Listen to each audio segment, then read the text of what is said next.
Shri Gurubhyo Namaha, children. Today we are going to continue with the applications of Gauss law. Now, yesterday we discussed about two applications of Gauss law. One is the electric field due to an infinitely long charged wire. We determined the electric field for that. Then the other is we took a plane sheet and we determined the electric field due to that. Okay, now today we are moving on to the third topic, which is electric field due to, look at the diagram, to two parallel charged infinite sheets. Now there are two parallel charged infinite sheets. Now I am going to consider various points in this. Now the points that I am going to consider here is 3 points. Look at the points. The first point P1 is here. The second point P2 is here. And the third point P3 is here. I am going to determine what is the electric field due to this. Now there are two parallel charged infinite sheets. Now one sheet is positively charged. Look at the sheet. Now this is positively charged and this is said to possess a surface charge density plus sigma. And here this is negatively charged and again the surface charge density of this sheet is minus sigma. Okay, and these two sheets are kept parallel to each other. Okay, now I am going to determine electric field due to this using Gauss law. Okay ma, right. Now we all know the surface charge density formula. What is the surface charge density formula, children? Sigma equal to Q by A, right? And what is the unit for this surface charge density?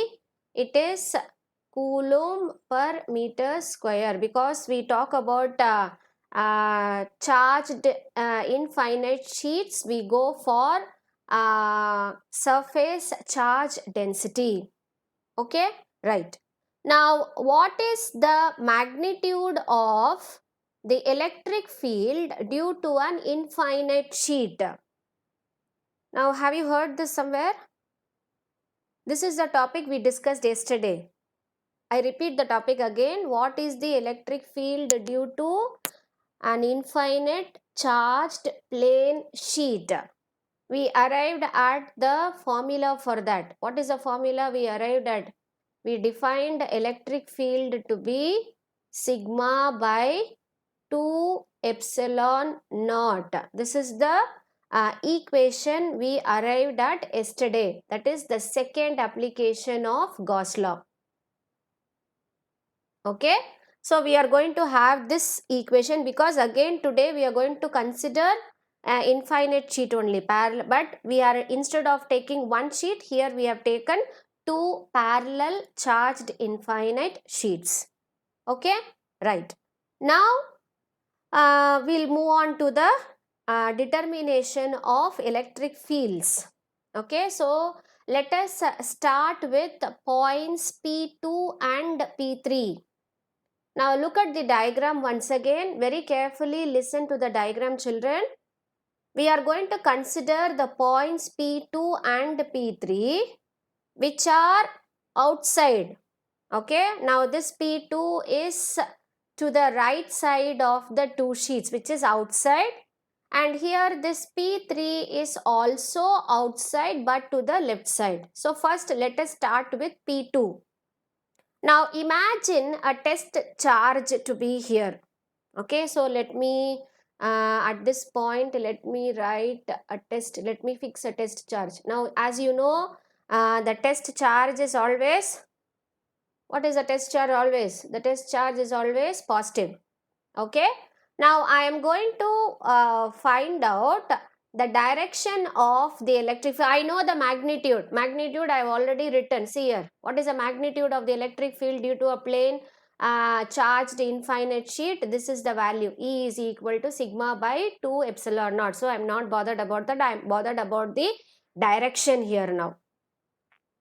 Now here is a test charge. Okay. Now what I am going to do is, excuse me, I am going to find out what is the electric field due to this positively charged infinite sheet with respect to this point P2, right? So here the test charge is positive. Forget about this. Now you consider the charge sheet here which is positively charged. Now what is the force that is existing between these two? Now here it is plus Q, here it is Q naught. So there is a force of repulsion and the electric field due to plus charge is along the right side with respect to this positively charged infinite sheet. Is it clear? So the electric field is outward. Look at the arrow. This is the electric field due to the positively charged infinite sheet with respect to this point. So E plus in the right side. Now come to this sheet. Now this is a negatively charged infinite sheet. Now the charges are negative here. Now again I have a test charge here. Now what is the force that is existing here? It is a force of attraction, yes or no? So what is the direction of electric field? The electric field is towards this sheet. Hope you are understanding the concept. With respect to this point P2, I am finding out the direction of electric field with respect to this positively charged sheet and the negatively charged sheet. Look at the direction of electric field. One here this side, the other one this side. So what will the net electric field here? The net electric field is 0 at this point. Is it clear? Yes or no? Are you able to understand? Here it will be plus sigma by 2 epsilon naught. Here it will be minus sigma plus 2 epsilon naught. When I add both, the net electric field will be 0. Okay. Similarly, come to this. Now consider the point P3 again. Now write the direction of electric field with respect to this positively charged plate and also the negatively charged plate. So with respect to this positively charged plate, again P3, you consider a test charge. A test charge here which is again Q naught. Right? So with respect to this positively charged plate, electric field is away. To the left side it goes because here also it is positive, here also positive, so it is away. Now when compared to this negatively charged plate, here it is negative, here it is positive. So what is the direction? It is towards the sheet. Okay, right. Now what is the electric field here? Again you have E plus to be sigma by 2 epsilon naught, E minus to be minus sigma by 2 epsilon naught. So what is the net electric field at this point? The net electric field at this point is 0. So the electric field due to both plates are equal in magnitude. They have the same magnitude but opposite in direction. Opposite in direction. So as a result, therefore the electric field at points P2 and P3 outside the plates is 0. This is the conclusion we get from this topic, right? Now, we have not finished the topic. One more point is there. Where is that point, children? Now, this point P1 is between the plates, yes or no? Now I am going to find out. Again, keep a test charge here. Now imagine a test charge. I cannot write Q there, so I will write Q not here. Imagine the test charge to be in that point P1. Okay. Again, now take the positive charge infinite sheet. Now here it is positively charged. Again you have a test charge. What is the direction of electric field? The direction of electric field is towards right, right? E plus will go this side from here to here. So the direction is here. The arrow is towards the right, right? Okay. Now look at the electric field with respect to this negatively charged sheet.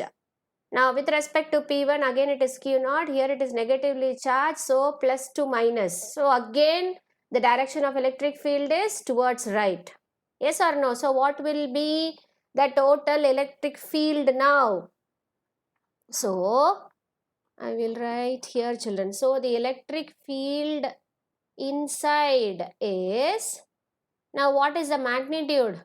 The magnitude I know, sigma by 2 epsilon naught plus both the electric field are in the same direction. So again I have sigma by 2 epsilon naught, which is 2 sigma by 2 epsilon naught. Clear? Sigma by 2 epsilon naught plus sigma by 2 epsilon naught, it is 2 sigma by 2 epsilon naught. So which alone which cancels here? 2 gets cancelled. So here is the total electric field, which is given as E is equal to sigma by epsilon naught. Okay. Now this is the magnitude of the electric field. What about the direction of the electric field? The direction of the electric field inside. Now we talk about the point which is in between the plates, right? So the direction of the electric field inside, in between the plates, is from positively charged plate to negatively charged plate, and this electric field will remain the same in between the plates. Very important conclusion, because at this point both the electric fields E plus and E minus are in the same direction, which means that they have the same value and they have the same direction, which means what? The electric field is same everywhere in between the plates. Are you able to understand, children? So 3 points we considered: point P1, point P2, point P3. Now points P2 and P3 are outside the plates and point P1 is inside the plate. When we talked about the electric field at points P2 and P3, both are there in the opposite direction and the net electric field becomes 0. But whereas when you consider the point P1, which is in between the sheets, now both the electric field are in the same direction and they have the same magnitude also, which means the electric field in between two parallel plates or in between two parallel infinite sheets will be the same in between the plates. Clear? Am I making you the concept clear, children? This is the third application of Gauss law. Okay. Now let us move on to the fourth application of Gauss law, which is electric field due to a uniformly charged spherical shell. Now here I am going to consider a spherical shell. Okay. I am going to consider 3 points, right? Now according to this first diagram, now this is a spherical shell and the point P, I have chosen a Gaussian surface. Now this is the Gaussian surface, children. Now let me write this as Gaussian surface. Okay. And the radius of the spherical shell is r. Small r is the radius of the Gaussian surface, and I am going to consider a point P. Now where is this point P, children? The point P is on the Gaussian surface. Okay, so the radius is small r. Capital R is the radius of the sphere or the shell. Okay, ma? Right. So, how about the charge that is distributed here? On the surface of the sphere, the charges are uniformly distributed. You say it as spherical symmetry. Okay, so the charges are uniformly distributed on the surface of the sphere. Right? Now, how about the direction of electric field here? Now, if the charge inside is going to be positive, if the charge is, see now here there is a charge here Q, right? If this charge is going to be positive, what about the electric field, children? The electric field will be outward. Okay, here also the electric field will be outward. Here also the electric field be outward. Here also the electric field will be outward, and here also the electric, everywhere the electric field will be outward if the charge is going to be positive. If the charge is going to be negative, what will happen to the electric field? The electric field will be towards, it will be inward. Yes or no? So I am going to choose a Gaussian surface whose radius is r. Now I am going to find out what is the electric field. Okay, so let me start with the formula. What is the formula? Closed integral E dot dA is equal to, what is the flux formula? Flux formula is Q by epsilon naught. Okay, right. Now, what about the direction of electric field and dA? Okay, suppose if this is going to be a, dA vector is also along the direction of electric field. Okay, electric field and dV, because this is a surface. If I am going to draw area vector, it will be again normal. So, the electric field E vector and dA vector will be in the same direction, which is outward normal. They will be pointing outside, outward normal. Okay, so I have the value of cos theta to be 0, right?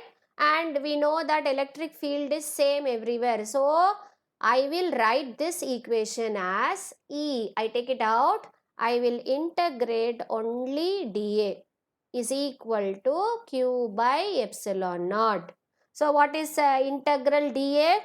Integral dA is A. Now what is A? Look at the diagram. The area, the diagram, it is a sphere. So area of the sphere is 4 pi r square. So integral dA becomes A. So here I have EA is equal to Q by epsilon naught. So E into, I will substitute for area as 4 pi r square. Okay, which is equal to Q by epsilon naught. Okay, or now I wanted to find out only the value of electric field. So what is electric field now? Electric field will be Q by 4 pi epsilon naught r square into r cap, which is the electric field.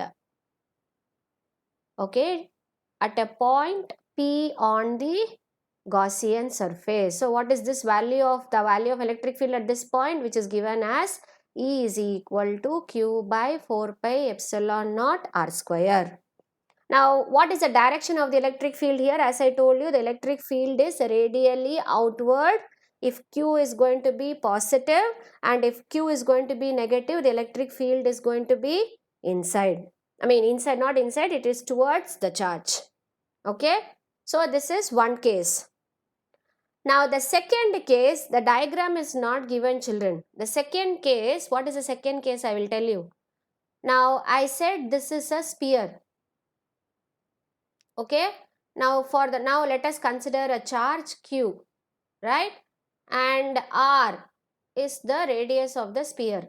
Now first case, we just drew a Gaussian surface outside the sphere. Now this is the Gaussian surface. Now what I am going to do is, I am going to consider the second case where the Gaussian surface is on the surface of the sphere itself. So now here let me consider the point P also to be here. So what is the electric field at this point P on the surface of the sphere?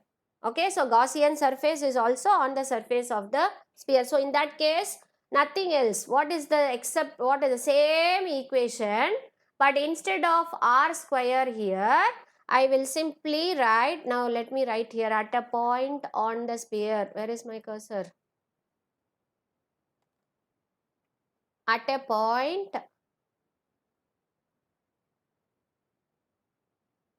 on the sphere. So what is the electric field? Electric field E vector will be, here also I forgot to write E vector. So E vector equal to Q by 4 pi epsilon naught. Instead of small r square, I have capital R square. Okay, into again R vector, which is the unit vector, talks about the direction. So this is the electric field due to a point lying on the sphere itself. Okay. Now, next case, we are going to talk about a point P which is inside the inside the sphere. Now here, this is the third diagram. Now this is the red color is the sphere and the blue color is the Gaussian surface. See, red color is the sphere whose radius is R, capital R. Now the Gaussian surface is drawn inside the shell. The radius of the point P from the center is taken as R. Okay. So I am going to consider a point inside the shell which is at a distance of R from the center, and that is the Gaussian surface. Now I am going to find out what is the electric field. Again the same formula. Which is the formula?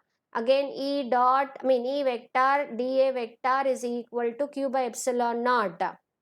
Now inside a Gaussian surface, there is no charge inside a Gaussian surface. No charge will exist inside the Gaussian surface. Hence, what will be the value of Q here? The value of Q will be 0. If the value of Q is going to be 0, what will be the value of electric field? Everywhere it becomes 0 now. Here it is E 4 pi r square equal to 0 by epsilon naught. So what should be the value of electric field? The value of electric field will also be 0. So for the third case, where you consider the Gaussian surface to be inside the shell, the electric field is 0 at all points inside the shell. Okay, am I making you the concept clear? So 3 points. One is at a point outside the shell where you have the electric field to be E vector equal to Q by 4 pi epsilon naught r square. The second point is I am going to consider a point on the spherical shell. In that case, again E is equal to Q by 4 pi epsilon naught capital R square. Then the third point, I am going to consider a point Gaussian surface inside the spherical shell where you have no charges at all. Inside a Gaussian surface, there is no charge, and hence the electric field is 0. Okay, and in your textbook after this topic there is a small graphical representations to show how the electric field is varying with the distance. There is a small graph. I want you to go through that graph, right? Now with this we are completing the applications of Gauss law, right? All we discussed 4 applications. First is electric field due to an infinitely charged wire. Second one is electric field due to a plane sheet, and electric field due to 2 parallel plane sheets. and the finally electric field due to a uniformly charged spherical shell. Okay, so with this we are completing the application of Gauss law. Let us start with some problems in the textbook, children. Now I will just give you a hint. Now exercises, numericals in that first sum. Okay, a charge. Now I'll just read the sum. When two objects are rubbed with each other, approximately a charge of 50 nanocoulomb can be produced in object. Calculate the number of electrons that must be transferred to produce this charge. I just give you the hint. Only this is the value they have given. I'm just giving you a hint. Now the charge value is given. What is that you should find out? You need to find out the number of electrons. Number of electrons that is transferred. That is transferred to produce this charge. So what is this number of electrons? Number of electrons is N. So what is the formula? Formula is Q is equal to N into E, or N equal to Q by E. So this is the formula where you will get the number of electrons that is transferred. Q is already given. And what is the charge of an electron? Charge of an electron is E is equal to 1.6 into 10 power minus 19 coulomb. So this is the charge of an electron. You can easily substitute, get the formula. Okay. Now your homework for today is, like yesterday, you will draw the diagram of today's topic. Today we discussed two topics. Draw the diagram. Explanation. Now there is not much derivation part of this as far as these two topics are concerned. Only for the third application you have some derivation, but that also it is very easy. I want you to write the entire theory of it. Okay, so third topic, two parallel sheets. What is the electric field at points outside, electric field inside, in between the plates, that you have to write. Then the fourth application is electric field due to a spherical shell at a point outside the shell, at a point on the shell, at a point inside the shell. Okay, and after this you will solve this problem and send me the answer. Definitely I want you to solve this problem and send me the answer. Your work should be completed before evening. I want the writings and the sums to be posted in the group in the evening, children. Okay, so keep learning. See you tomorrow for the next class.